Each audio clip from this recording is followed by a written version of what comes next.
Shalom, Bapak Ibu yang dikasihi Tuhan. Senang sekali hari ini Sabtu 2 Mei 2026.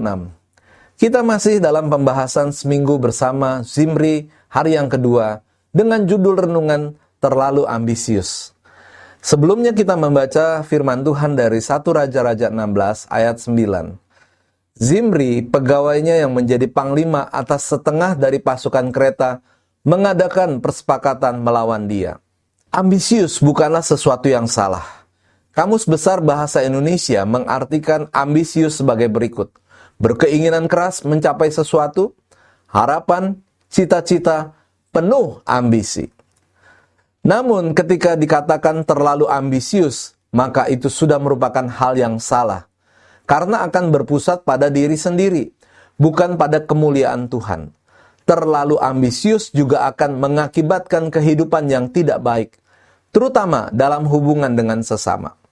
Orang lain menjadi tidak senang, sementara yang bersangkutan tetap pada sikap buruknya itu.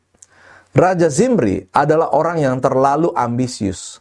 Indikasi-indikasi dari karakter Raja Zimri yang terlalu ambisius ini akan dijelaskan dalam renungan-renungan selanjutnya. Tetapi secara singkat bisa dipahami sebagai berikut. Zimri melakukan pengkhianatan dan pembunuhan. Sebagai komandan separuh kereta Raja Ela, Zimri menyalahgunakan posisinya, berkonspirasi untuk membunuh pemimpinnya saat Raja Ela mabuk di Tirsa.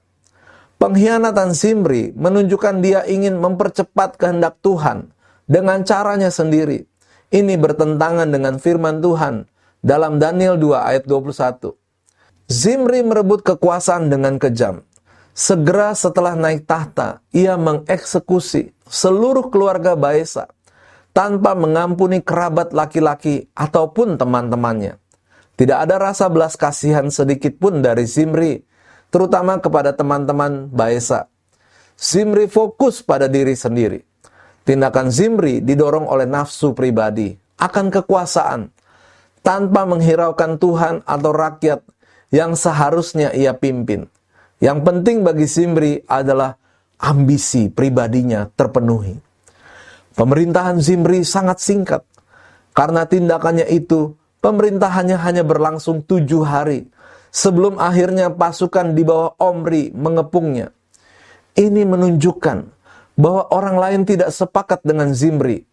Artinya, orang lain tidak terlibat dalam ambisi dirinya. Zimri mengakhiri karir dalam hidupnya dengan putus asa. Setelah menyadari kekalahan yang tak terhindarkan, Zimri membakar istana kerajaan dan dirinya sendiri. Dia mengira bisa menguasai segalanya. Namun, akhirnya dia tidak mewarisi apapun. Kita pasti mempunyai ambisi. Sebab ambisi adalah energi untuk kita hidup. Tanpa ambisi, kita bagaikan hidup enggan, mati tak mau.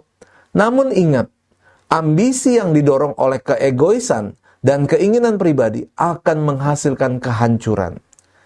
Tuhan Yesus mengajarkan bahwa keberhasilan sejati datang bukan dengan menempatkan diri di atas orang lain, tetapi dengan melayani mereka. Mari kita jaga ambisi yang ada dalam diri kita, supaya tetap pada porsi yang tepat, tidak berlebihan, sehingga akan menghasilkan kesuksesan bagi kita tanpa menyakiti orang lain.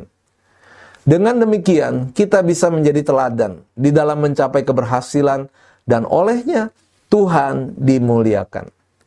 Kata-kata bijak, tanpa ambisi kita akan mati, tetapi dengan terlalu berambisi kita akan mematikan orang lain.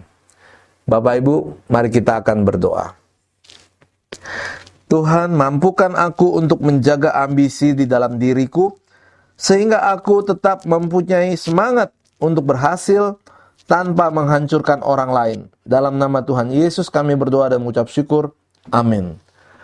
Puji Tuhan, silahkan bagikan link Renungan Mana Surgawi ini kepada teman, saudara yang lain, agar mereka juga boleh diberkati Tuhan. Tuhan Yesus memberkati.